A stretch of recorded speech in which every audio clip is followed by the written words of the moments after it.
एक धोबी था, जंगल गया गधे को लेकर।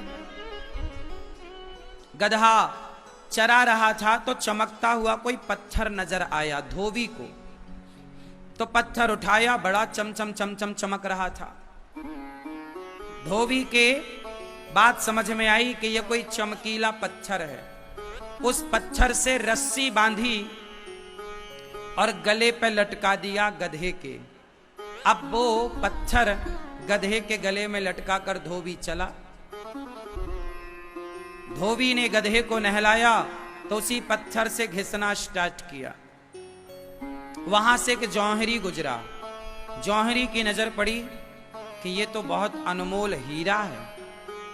पर जौहरी को लगा कि यदि मैं कह देता हूं कि ये हीरा है तो धोबी अभी इसकी कीमत बढ़ा देगा।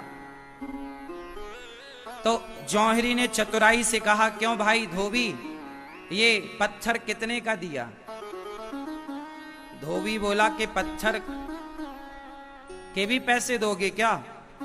हाँ हाँ, मैं तुझे 2 रुपए देता हूं, 2 रुपए में देगा? धोबी को लगा कि 2 रुपए तो बहुत हैं, उस जमाने की बात थी। पत्थर के 2 रुपए। धोबी तो बड़ा खुश, बोले मैं तो ऐसे और उठा लूंगा।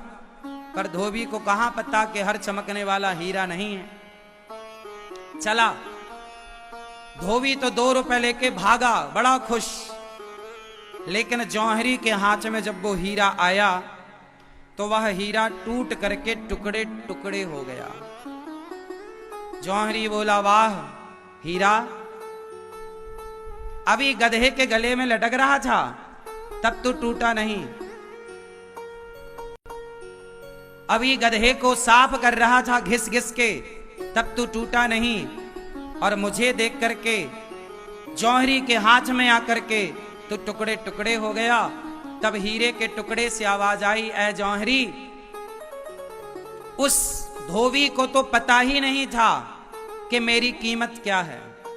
उस गधे को तो पता ही नहीं था कि मेरी कीमत क्या है, पर तुझे पता था कि मेरी कीमत करोड़ों की है। लेकिन फिर भी तूने मेरी कीमत लगाई सिर्फ 2 रुपए।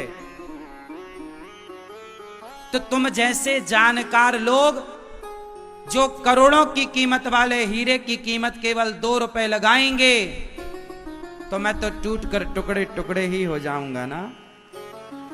वो नहीं जानता था तो मैं उसके पास खुश था, वो मेरी कीमत जानता ही नहीं था।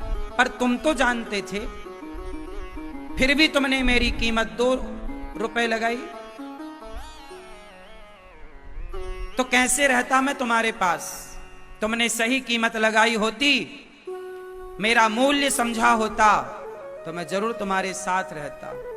बस यही है, राम नाम वो हीरा है, कृष्ण नाम वो हीरा है। इस हीरे की कदर पाकिस्तान, अमेरिका, लंदन, जापान के लोग ना करें तो ना करें, पर राम नाम के हीरे को भारत के लोग तो जानते हैं ना।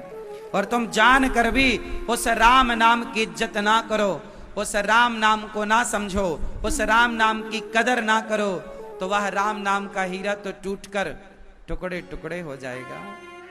इसलिए कोई धर्म को ना जाने तो ना जाने, पर आप जानते हो तो उस धर्म को जानो बस मत।